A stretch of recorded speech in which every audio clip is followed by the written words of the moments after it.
අපි නැවතත් සම්බන්ධතාවය ලබා ගන්නේ සහසක් නිමවුම් ප්‍රදර්ශන පරිශ්‍රයේ සිට අද උදෑසන අපි මේ ප්‍රදර්ශන පරිශ්‍රය ඔබට විවෘත කරා. අපේ රටේ නිර්මාණකරුවන්ගේ දක්ෂතා දැක බලා ගන්න තමයි මේ පරිශ්‍රය විවෘත වෙලා තිබෙන්නේ. මේ මොහොතේ මාත් එක්ක ඉන්නවා අමාත්‍ය ක්‍රිෂාන්ත අබේසේන මහත්මයා ඉන්නවා. මෙතුමා තමයි මේ සඳහා නායකත්වය ලබා දෙන්නේ.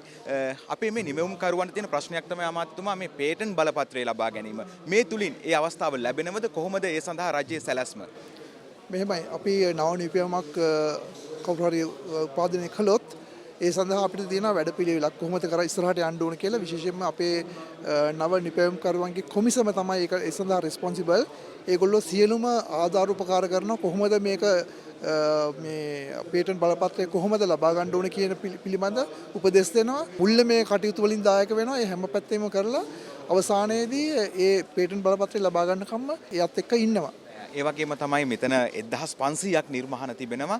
ඔබතුමාට අමාත්‍යවරයා විදියට රටේ ජනතාවට දෙන්න තියෙන පණිවිඩය, ඒ වගේම නව නිර්මාණයක් කරන්න බලාපොරොත්තු වෙන පිරිසට මොන වගේ පණිවිඩයක්ද දෙන්න තියෙන්නේ? දැන් මෙච්චර කල් අපිට නව නිර්මාණ ඇති වුණා හැමදාම ලංකාවේ. නමුත් ඒවා එතනම පර වෙලා ගියා. නමුත් අපේ අද අපේ ප්‍රධාන පරමාර්ථය තමයි මේ අලුතෙන් නව නිපැයුම් ඉදිරියට ගැනීම. ඒ වගේම අපේ ඉස්කෝලේ ග්‍රේඩ් 1 වල පළවෙනි පන්තියේ දරුවගේ ඉඳන් මේ නව නිපැයුම් පිළිබඳ අවධානය කරලා හරිද ඒගොල්ලන්ට මේ පිළිබඳ හැඟීමක් දීලා එතන ඉඳන්ම අපේ රටේ ජාතිය ඉස්සරහට ලොකු ජාතියක් කරන්න නව නිපැයුම් වලින් උඩට ආපු ජාතියක් කරන්න ලෝකයට හොඳට ප්‍රතිරූපයම වෙන ජාතියක් කරන්න ඒක තමයි අපේ බලාපොරොත්තුව.